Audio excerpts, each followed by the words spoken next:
Hello, everybody, and welcome to NextQuest podcast, where I ask your potential therapist questions so you don't have to. Today on the show, I welcome Adam MacDonald, licensed clinical social worker, to talk about his specialty, attachment and trauma. Stuck inside my mind is quarantine pause. The light at the end of the tunnel isn't inside. Where do I go to find someone to talk to about all of my flaws? You can help me, validate me, show me the light. I searched mental health and I found a therapist online.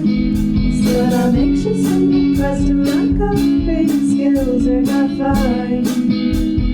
We weren't a fit and it felt like a waste of time. I heard an interview and I felt an instant connection. I learned CBT, BBT and mindfulness skills and each and every session. I'm pulling through, ready to ask the next question. The next question. The next question. The next question. The next question. Welcome to episode 3 of NextQuest podcast. Today I'm featuring Adam MacDonald, LCSW, on attachment and trauma. Welcome, Adam. Thank you so much, Noah. I'm really excited to be here with you today. I'm excited to have you.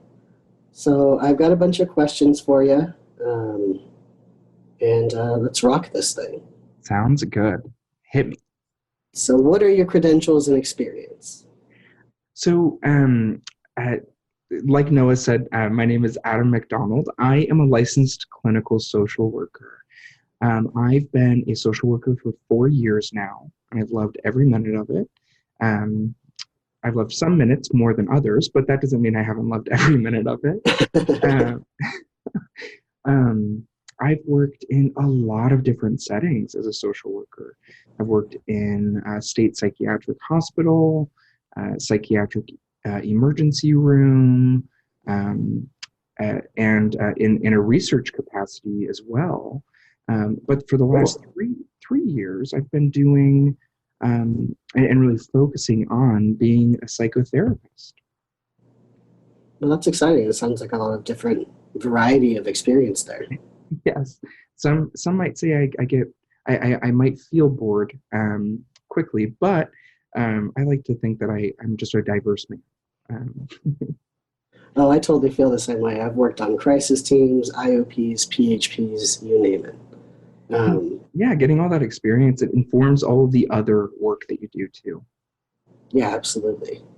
Now, do you accept insurance? If so, which ones? And if not, why not?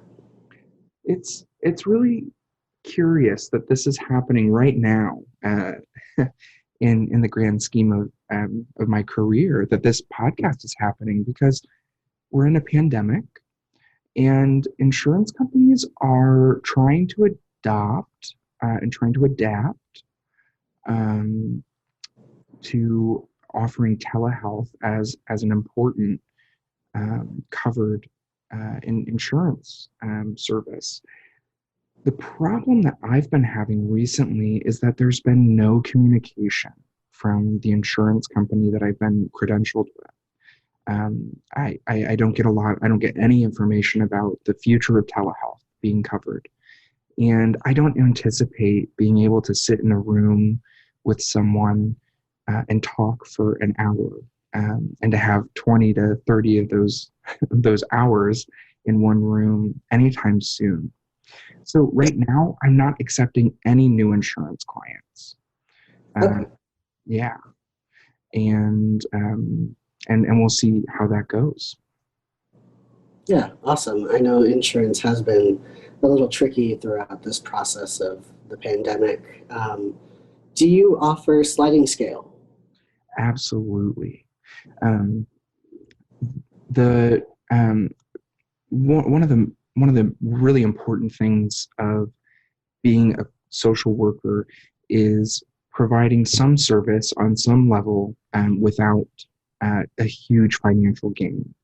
And a sliding scale is important to facilitate that, to give space for those who don't have the resources to be able to access psychotherapy. And so I do have a sliding scale. With insurance, typically you're not allowed to go underneath that contracted rate that you have with your insurance with that sliding scale. So my sliding scale can't go below that. Gotcha. Yeah. What about weekend and evening appointments? Like I said, Noah, it's so interesting that we're having this recording right now because just in the last month, I have changed my schedule completely to not having any evening appointments. I had weekend appointments earlier this year due to my office space and what I had available to me. But after lockdown, switched to only weekdays and now only during the day appointments. It's a big transition, but it's an important one for myself and for my clients. Oh, absolutely. It's a huge transition. Is being a therapist your first career? If not, what was? Well, I think in middle school, my first career, I had planned it all out to be an accountant. Okay. Possibly the furthest thing from what I do today. An accountant. How many kids want to be an accountant? I'm just No idea, Noah, but apparently I was excited about math and I wanted to have things add up and balance well. I wonder if that said anything about my psyche or back then. Yeah, but then I went to school. I went to the University of Michigan and studied neuroscience. Loved it. Wanted to really make a career out of it. Until I joined this research project. I was working with veterans and active duty service people and calling them and going over these really big questionnaires over mental health things. And the purpose of the study was and I was just a tech at that point. So I was just doing the calling and doing the survey completion. And whenever we had a distressed respondent, meaning someone that was just having a difficult time answering these questions or was starting to say things like they wanted to hurt themselves or others, we would have to reach out to a clinical social worker that was on the team. And it was really frustrating because of the protocol of the study. My only responses to those folks who were in distress was "Thank you for your answer." Yep. That was the only thing I could say to them without without affecting the study. And so I would talk with these clinical social workers, and we would discuss the thing or the call and process it together. And I found myself thinking, "Holy crap! I want to do that. That sounds cool." Yeah. So that's really what drew me to being interested in social work. And I had no idea. But yeah, it was after that I really started jumping into the field, so to say. Awesome. That sounds like a really cool program that you're working with there, study. It was great. It was huge. It was the STAR study, the study to assess risk and resilience in service members. Yeah, it was a really good time. Yeah. Would you say that's also what drew you to being a therapist? You know, it definitely drew me to doing people-centered work. As when I was studying neuroscience, I was working with fish and in scans of people's brains that I've never met. but it was that project and those interactions that got me interested in social work. It was really my own experiences in therapy that really drew me to being a therapist. I found that I was able to really have a lot of capacity for holding space for people. And then I took a leap and joined a therapy group in the local Austin area and found I really, really like this. And I'm not too bad at it either. So yeah, that's really what solidified it for me. Gotcha. Okay.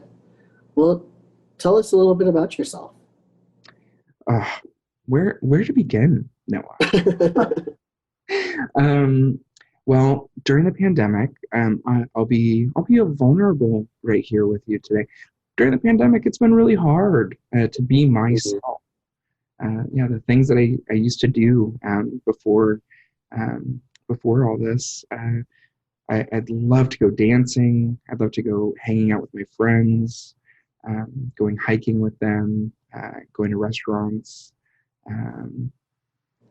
playing outside, really, being kind of a kid at heart.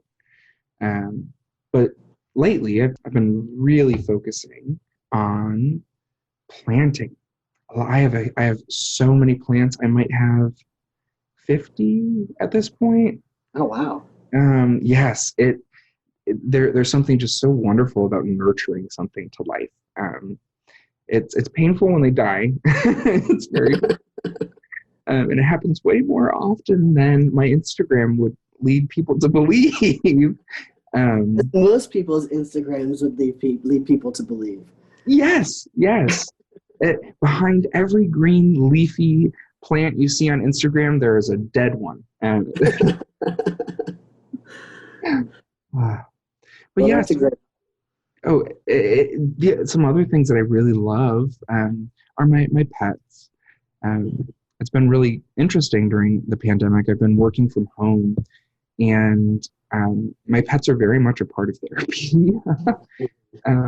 They'll be star appearances, really, or guest to it.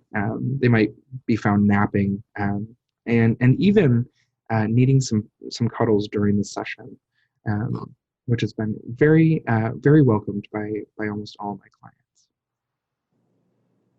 That's awesome. My dog makes guest appearances too, except she's usually wanting something like my attention that I can't give her. Well, that might really bring us to kind of my style of therapy. Noah, is how our pets or just how we interact with the needs of other people. Yeah, sorry, go right ahead. I don't want to jump too far ahead. I'm really excited about it though. Okay.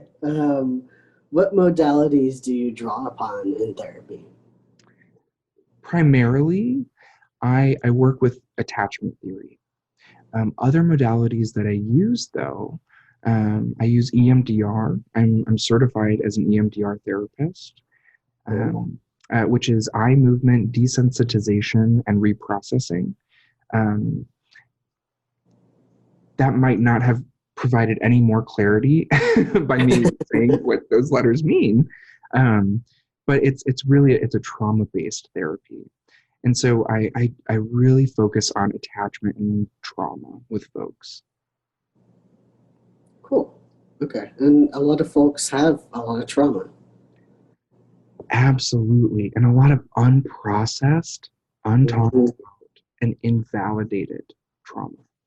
Yes. Trauma that they might see as not actually trauma. They might see that as a funny childhood story. Yes. I've come across that multiple times as well. So what drew you to using attachment as a framework? I would say that my clients drew it out of me, actually. It wasn't so much that I was drawn to it, but that they needed it. I don't. Sometimes therapists might refer to the universal referral system, which some people just talk about as the world, and people being drawn to you through some unconscious or subconscious connection that they might see in you. They might see me as a safe attachment figure for them. And so really my clients just repeatedly would talk about early childhood and how it's affecting their current relationships and their current happiness and motivation.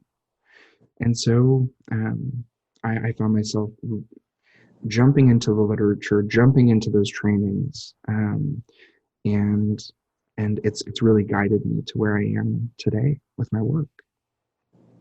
Very cool. Okay. So what would you say are the main principles of attachment theory? To put it shortly, to really simplify it, attachment theory is a way of understanding humans.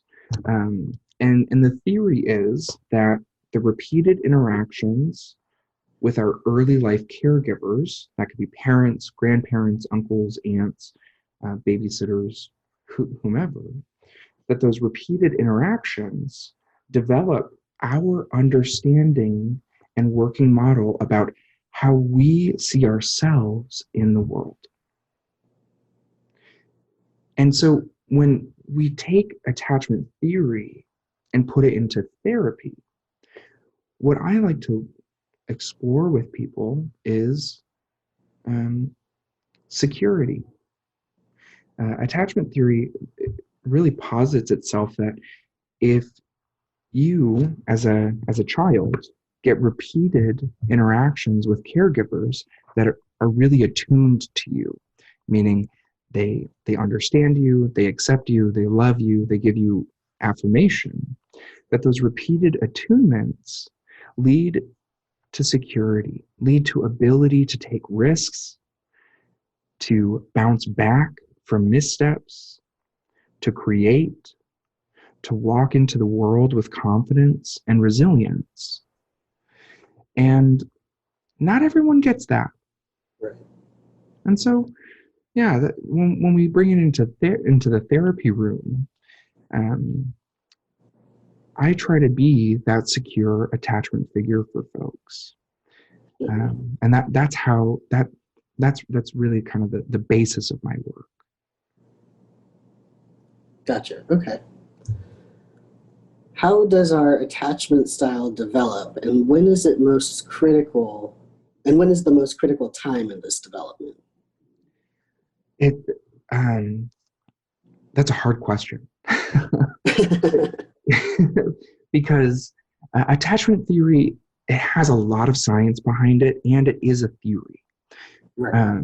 And so I want to give everyone listening, this invitation to listen to this with a grain of salt. You don't have to believe every single thing that I'm saying. I'm not saying that this is law. I'm not saying this has happened to every single person. But attachment style, the most important time that it develops in our lives is early childhood, like prenatal, meaning before birth, to maybe like 5 or 6. Those are the incredibly foundational years that everything else is going to be built on. Now, that doesn't mean that necessarily that your attachment style is permanent. If I believed that it was, I wouldn't be doing therapy with it. Yeah. It would be futile. And so,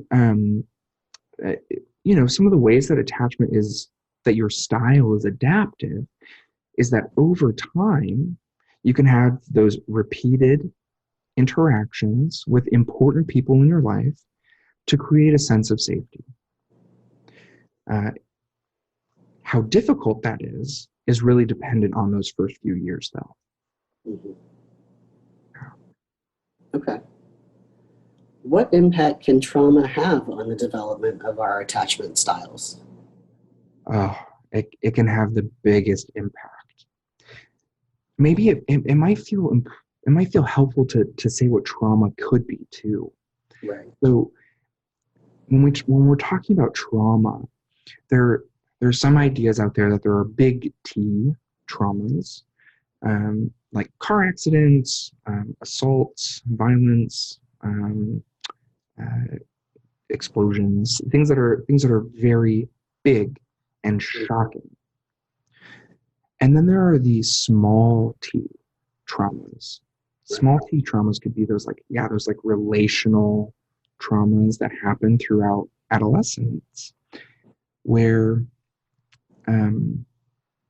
something happens and it affects you so significantly that it changes how you interact with the world, but it does it over a period of time. Does that make sense? Totally. Yeah.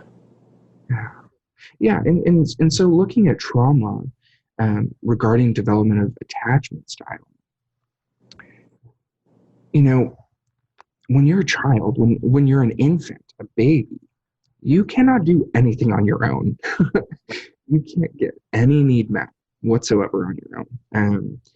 You need comfort, you need food, you need shelter, you need warmth. All those things have to be provided by your caregivers.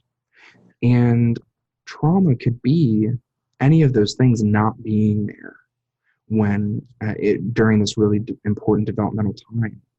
And so for those who are malnourished, for those whose caregivers have a complicated, ineffective relationship with substances, and for those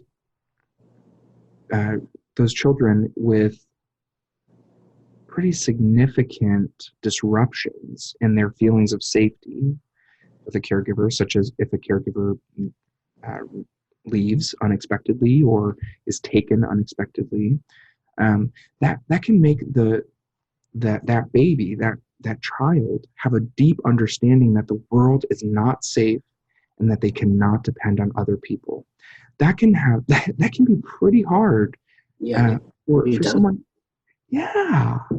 I can imagine, or that you see people who go through this as well. Of course, yeah. Yeah, and so trauma has a huge impact on our attachment styles, especially when that trauma is focused around our caregivers or just important adult people in our lives. What are some of the different types of attachment styles? You might get 300 answers from 300 different. I know. This is about you, Adam. Great.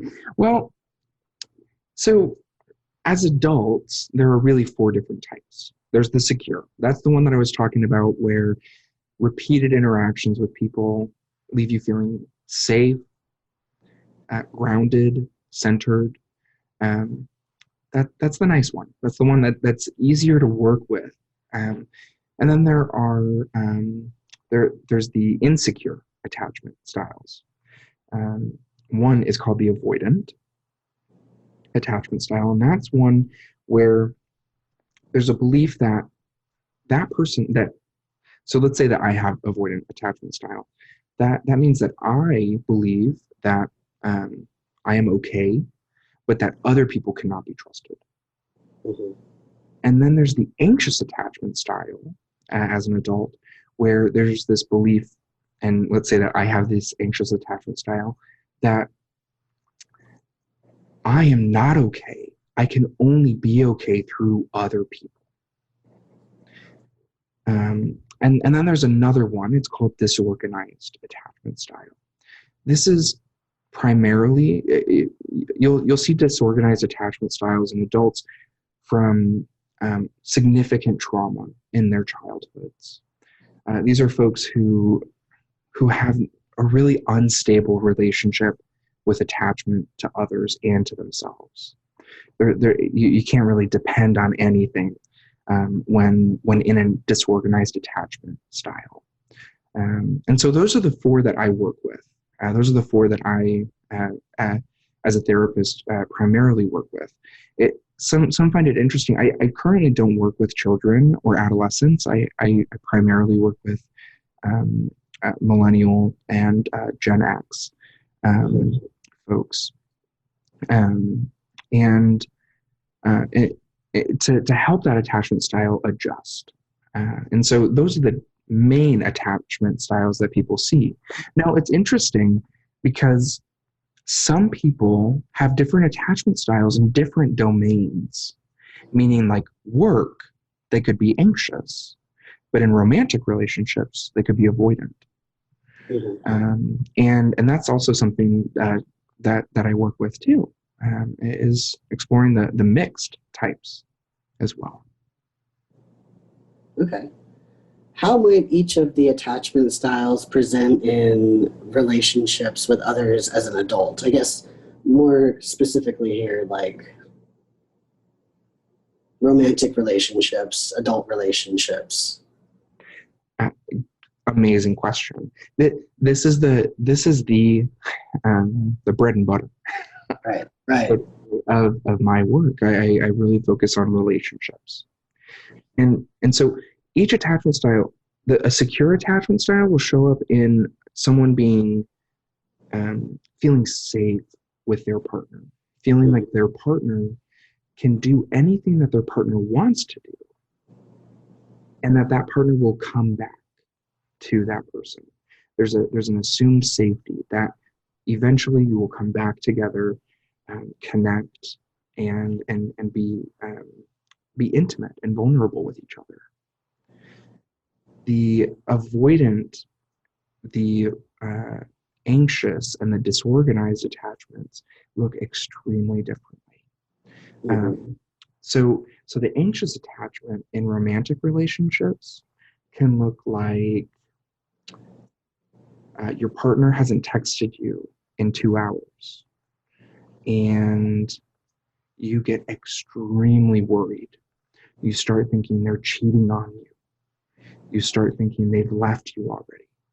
They've started a new life somewhere. They're sick of you. And this person with an anxious attachment style will spin their wheels and will do anything and everything possible to get that person back. And that can be really difficult for their partner. Their partner could be just busy. They could be just watching a movie, or their phone is in the other room. And so a partner to someone with an attachment style that's anxious, that partner could feel smothered. They could feel like the anxious attachment style is too much or too clingy or too needy. And what ends up happening is they drive them away. Yes. And that confirms both people's ideas. Right. So it's almost a self-fulfilling prophecy. Exactly, Noah. I have people who come into my office who say, every relationship I get into fails at this exact point. I'm so needy. They tell me I'm too much. This, that, or the other. And each relationship that they get into further solidifies that understanding of themselves. And then they're not able to be vulnerable or connected with people, which sucks. Yeah. That sucks. Yeah. And then we can take the avoidant attachment style too. So the avoidant attachment style is one where, as an adult, you don't lean on your partner very much. You don't give very much to your partner in terms of vulnerability, authenticity, connection. You give them enough at times, but overall, it's definitely a deficit of what that partner would want in an intimate, close, romantic, and or sexual relationship. And so the avoidant attachment style person is thinking in their mind, I'm doing great. I don't really need much from this person. They don't need much from me. But then when that other person starts showing needs and showing that they want a deeper connection, the person with the avoidant attachment style says, whoa, this is way too much. You're too needy. You need to do this work on your own. You're codependent. You'll hear from an avoidant attachment style. And then that results in that person feeling invalidated, feeling really far away, not feeling in the relationship. And so then that person leaves. And then once again, it's a self-fulfilling prophecy. Right. And so in therapy with both of these types of attachment styles, what my goal is to create a secure place where we can notice those patterns happening, and instead of reenacting those patterns, trying something different and just seeing how it goes. Okay. Yeah, and more often than not, my clients find that, wow, that really helped me expand. That helped me grow. I didn't love every part of it, but but it helped be different. I'm able to be in the relationship in a different way. And it breaks up that cycle a bit. How about an individual who's disorganized? What does that look like in relationships? I don't know if you heard that big deep breath. Yeah, I heard you. I feel that. Someone with a disorganized attachment will need consistency. This is a person with disorganized attachment could be experienced in a relationship as crazy. That could be a term that their partner might use, like, whoa, we were just hanging out and then all of a sudden I said something and now you're walking out. All I said was we should get dinner. Right. Because the person with a disorganized attachment, there isn't as much stability in their responses and their trust of themselves and others. And so these are folks who have a really hard time pinning down really most relationships. And that can include romantic, that definitely includes workplace, and community. All of that would be affected by someone with a disorganized attachment. And it's really unfortunate that is the population that really needs the most consistency, and they need the most connection in order to heal. It's a hard place to be in, but it's one where a lot of my clients are, and I like to meet them exactly where they're at every session. I don't know what I'm getting with them when they come in. I just know I'm going to go with them wherever they go. Would you say that somebody with a disorganized attachment style is more prone to things like self-harm and aggression? I would say that self-harm and aggression, you might see more often. More of those folks have a disorganized attachment, but I wouldn't necessarily say that those with disorganized attachment would most likely engage in that. Does that make sense? Yeah, no, totally. Yeah. And so those with really hugely difficult times regulating themselves in any way, that it doesn't include self-harm. Definitely experience disorganized attachment. You also might see a lot of ineffective relationships with substance use with disorganized attachment. Yeah, a disorganized attachment can be one that needs to be numbed. It needs to be really subdued for the person just to engage with others in a way that gets them something of what they need. Maybe not everything, but something. And so I also find that with those with the difficult relationships with substance use. That makes sense. Do you think attachment plays a role in the types of romantic partners that we choose? Oh, yeah. So question. Go right ahead. Oh, I said I thought you might like that question. I love that question, Noah. One day, I swear, I will do a class on this of How to not pick who you've been picking might be the title of it.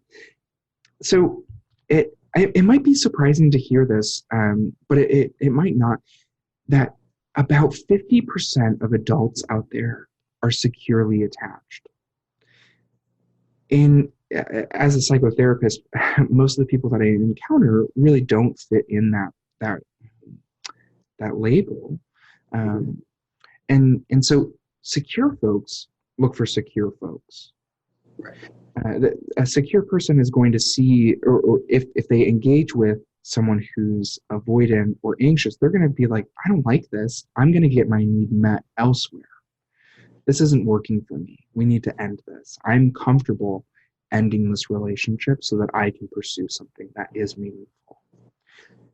Avoidance will pursue anxious attachments, and anxious attachments pursue avoidance, because there's this there's this awful cycle that happens, Noah, where those who fear that their needs are too much, that they might be too clingy or too needy, that's the avoidant, or that's the anxious attachment folks, they will go after the people who dismiss them, who avoid them,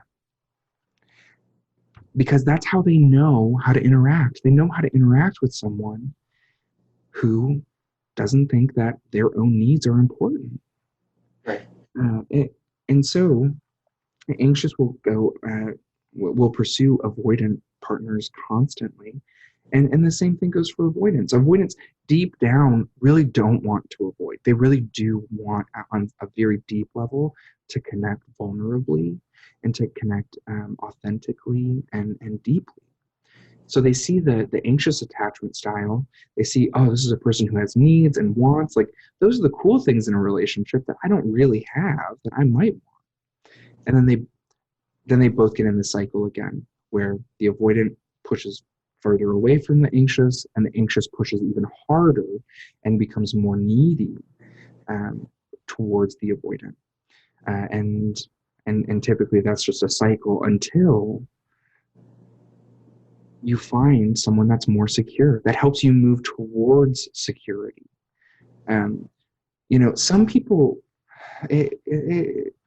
one of the terrible misconceptions about this modality, or I guess about the folks that I work with, is that once you have an attachment style, that's it.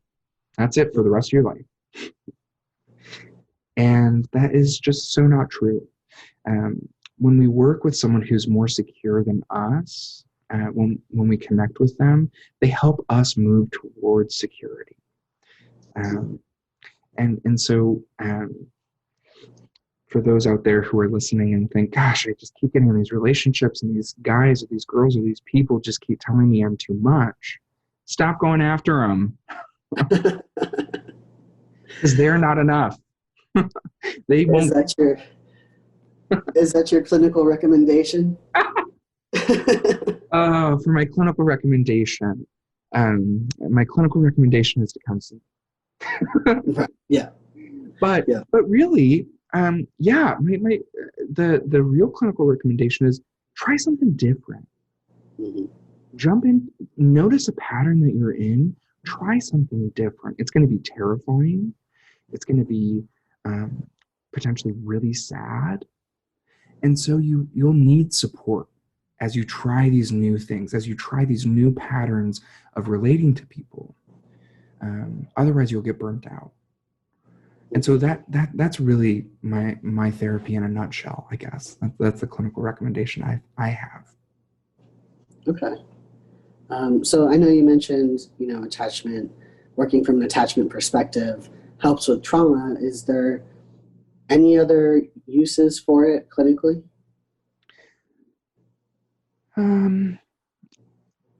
Certainly. Absolutely. Sometimes folks will come to me wanting to work on motivation.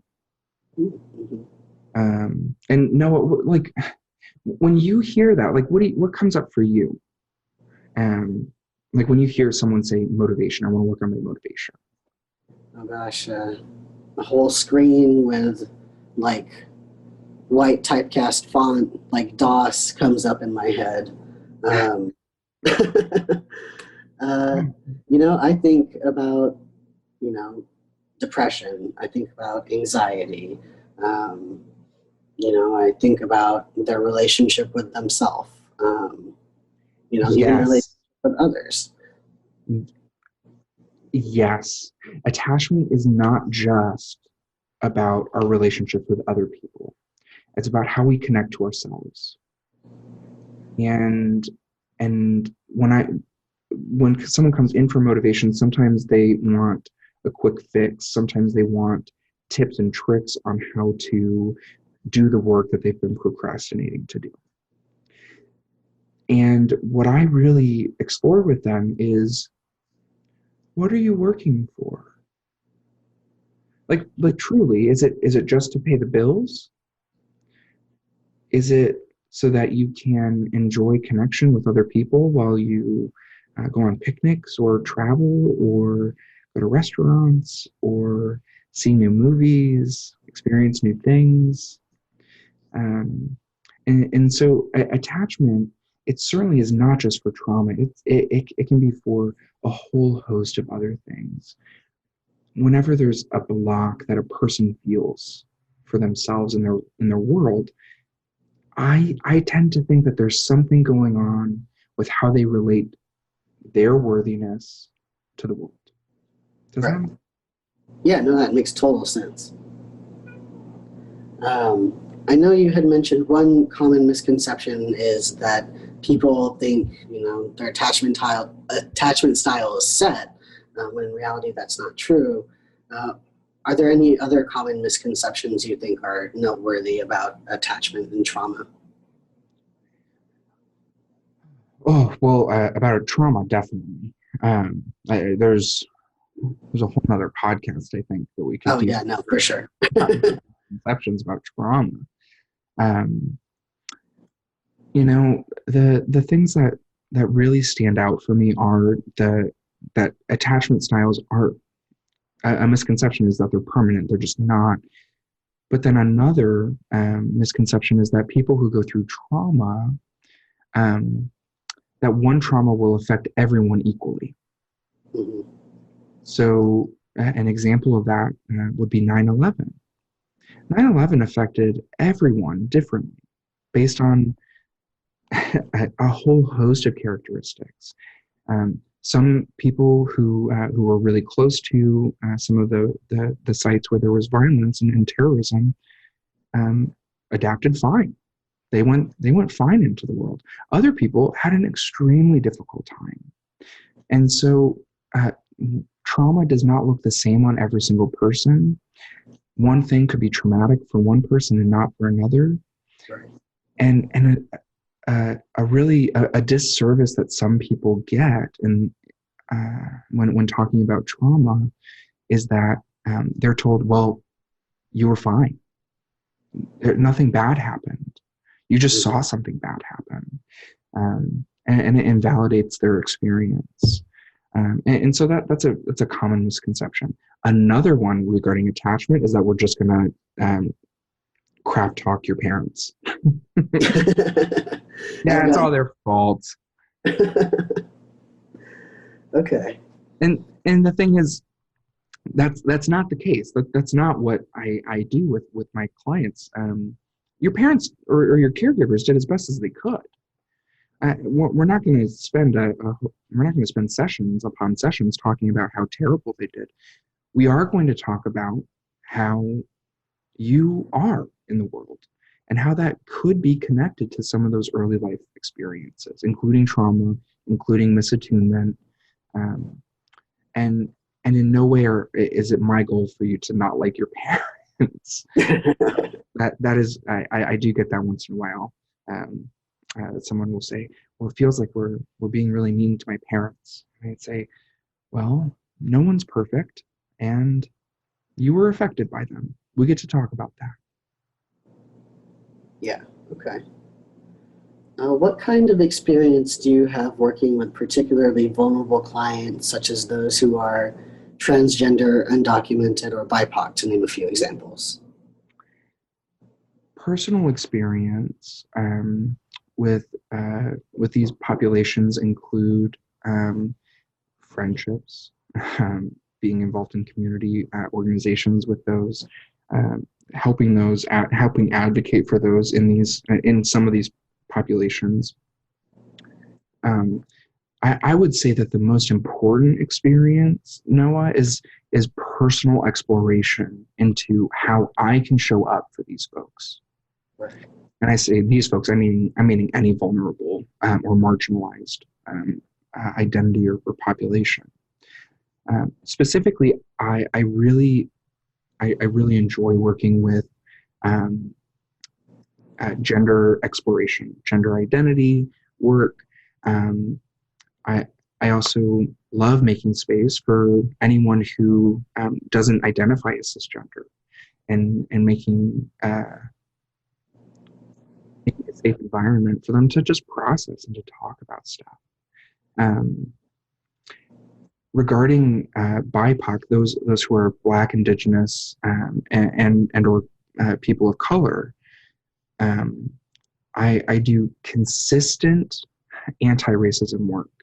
I've been part of an anti-racism group, a consultation group, discussing my own blind spots, and supporting other clinicians identify their blind spots as well, for years now. And I also explore what it means for me to be a white cisgendered man, showing up in the therapy room and taking these clients' money.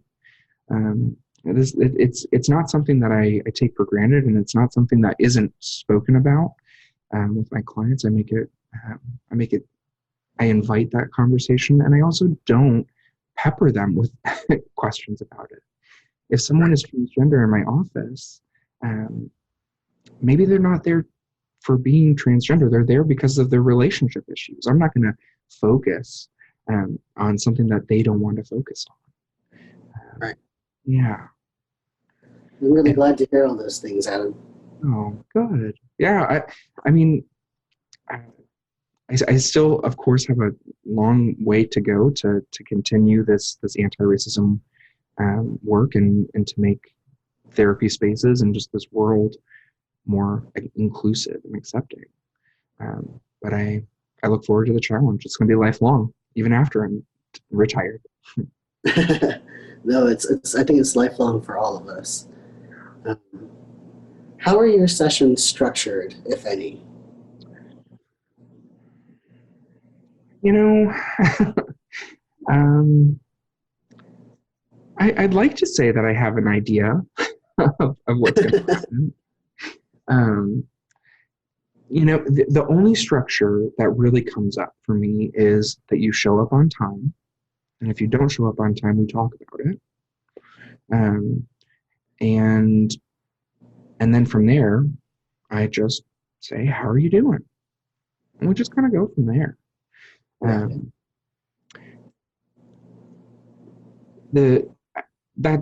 That's like the majority of my work. But then on the flip side of that, when I do EMDR, that trauma therapy, it is extremely structured. There are very specific ways of going through that modality and through that therapy that don't really allow for a lot of improvisation. So those are the only structured parts of my sessions, I would say. I really enjoy having the unstructured part of it, unless a client asks for structure. I do enjoy that as well. Yeah. And when that happens, it's a collaborative process. So we figure out what works for both of us. So it sounds like you're generally non-directive unless you're either asked to be more directive or if doing EMDR. Yes, absolutely. And I don't just jump into their request right away for more directive therapy. I explore it in a non-directive approach first, and then we jump into the directive nature of it. You know, a lot of times people will come in and they'll want to work on a specific thing. We'll explore it for a little bit, and they'll identify that that's not really why they came Mhm. So for me, jumping into directive work, it just hasn't worked with my clients and my style. Yeah, I'm not directive either. I like dealing with what comes up in the room in the moment. Right? It's just so much richer.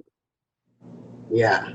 I will say that those with disorganized attachment, it's really hard to not have structure. Hmm. It can actually be really dysregulating. To just be in the room, in the present, um, and to notice what's coming up right now. And so for some of those with disorganized attachments, it there can be some direction that we jump into, but it changes by session because these are folks with disorganized attachment. Yeah. Okay. What could a new client expect from an initial session with you? They could expect an invitation for them to just talk. Really, and that's where we'll start. And that if that's not where they want to start, if they're not ready to just talk freely yet, that I got a million questions doing this work. I've collected quite a lot of different questions that I can ask in those first in that first session.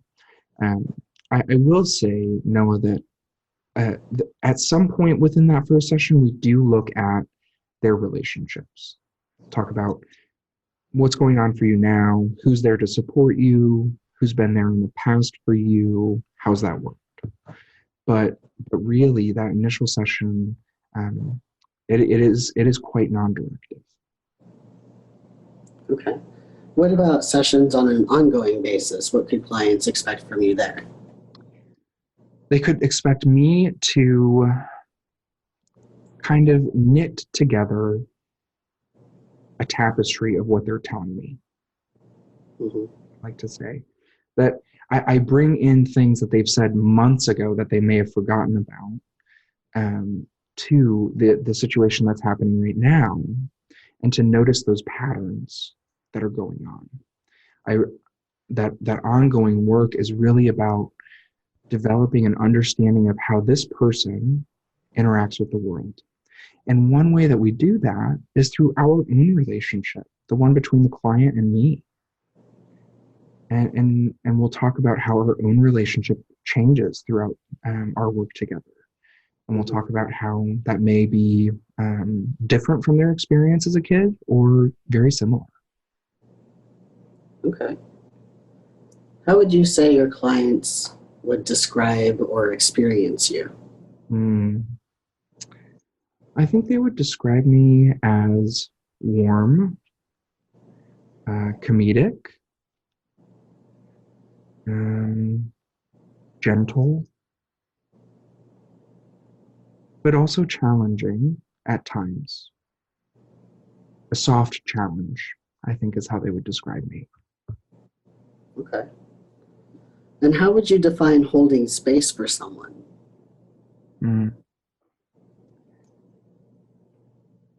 This is a great question, Noah. Thank you. Holding space is giving someone else the microphone and not thinking about your response, not thinking about what to say next, not trying to fix or maneuver or control or adjust, have any influence on the person's experience, to just let that person be. It's a great definition. Oh, thank you. I should write that down. What is the best advice you've ever received from a supervisor? Always charge the late fees. Mm-hmm. And I can say a little bit more too about that. I hate having to do it, but I know, it's the worst. Oh, it breaks my heart every time. I know. And I've been there too. You know, it's wild. doing this work, some therapists, do their own therapy or get consultation or talk with other therapists in a professional way that requires payment one way or another. And if someone cancels late or doesn't show up, I've had to pay, like if I've canceled late or if I haven't shown up, I've had to pay. And when I do that, it's almost calming for me, because there's a worry that I get that the other person is going to be frustrated with me, or that the relationship is going to be damaged. And charging that late fee is actually a really nice way of holding the boundaries of the relationship, to show someone, I am secure. You can come to me and I will support you, but you will also not be able to manipulate. No one can. I am strong here. It doesn't make it any easier. No. I hate it, and I let my clients know I hate it. So I hope that encourages them not to do it. Yes, exactly. Because it affects the relationship, right? Right. It affects how each of us show up in the room. Yeah. And it's something that, yeah. So I would say that that's probably the best advice I've ever received. Good advice. What have you personally learned about yourself and or the world through your practice? Healing isn't about doing. It's about being. Mm-hmm. We are all intrinsically good people. I truly believe that there's good in every human, and that we all want connection and warmth and love. And that if that isn't coming up for folks, it's because there's something in the way. And by making space, allowing that person to just be, we're going to get to the center of whatever's holding them back from that love and connection. Mm-hmm. Okay. What do you do, Adam, to take care of yourself? Oof, I get a lot of massages. I got one earlier today, actually. Nice. Massages are so important. I hold a lot of stress in my back and my neck, and especially during the pandemic when we're doing everything on the computer and your neck is like not moving much at all. Taking care of myself is movement through massage or just walking, connecting with nature, just putting my feet to earth. Those are really important ways that I take care of myself. Other things that I've done in the past before the pandemic hit: travel and meet new people.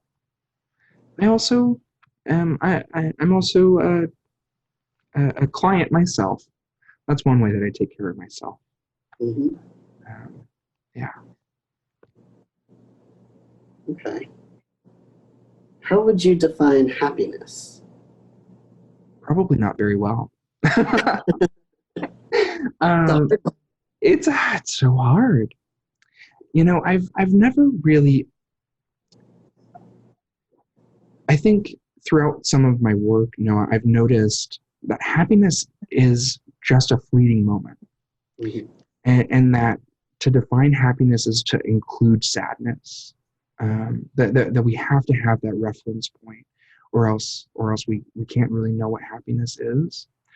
But and so I would say that the closest thing to happiness of a definition that I can come up with is connection to self and the world. A really grounded, centered connection. Going back to attachment. Yes, exactly. Okay, here's a vulnerable question. What is the most embarrassing moment you have had as a clinician to date?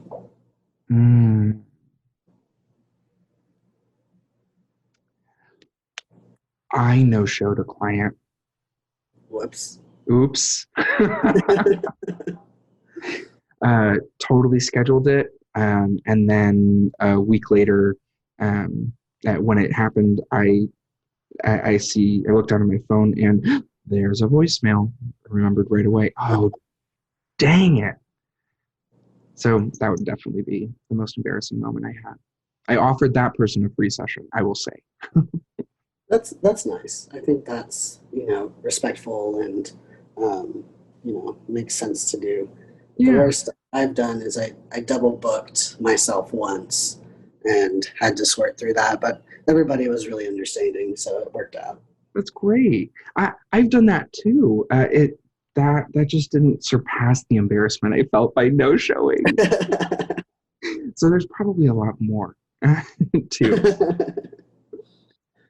Well, Adam, is there anything else you think would be good for a potential client or other therapists to know about you?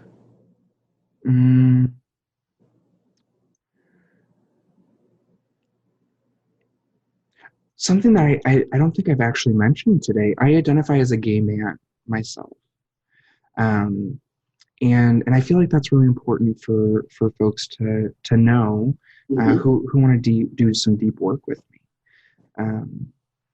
And so that's an important thing I think to bring.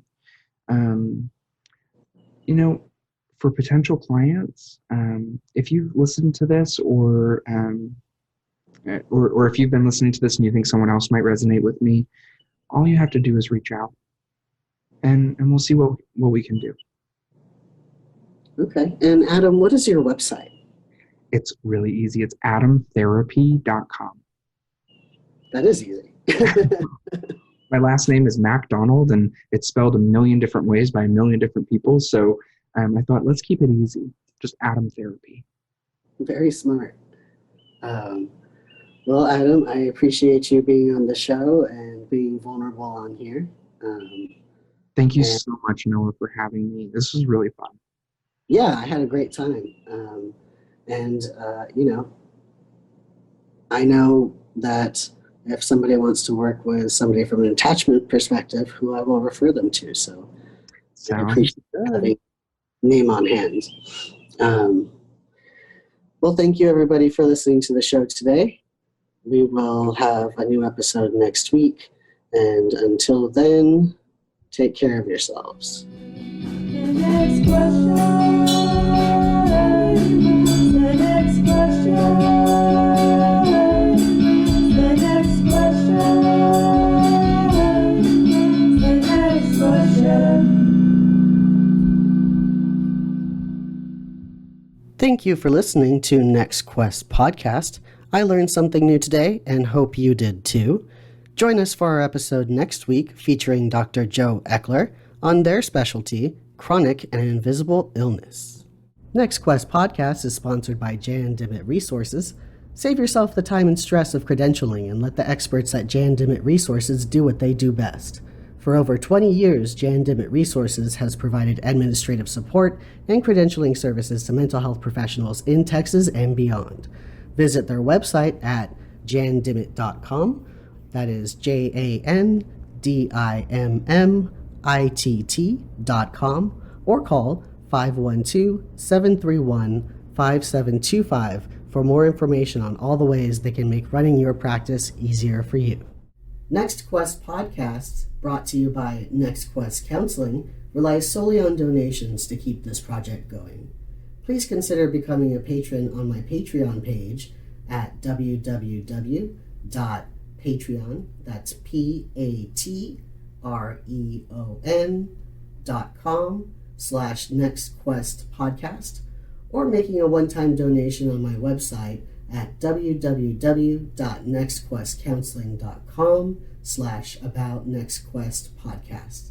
Until next question, this is Noah Garcia signing off.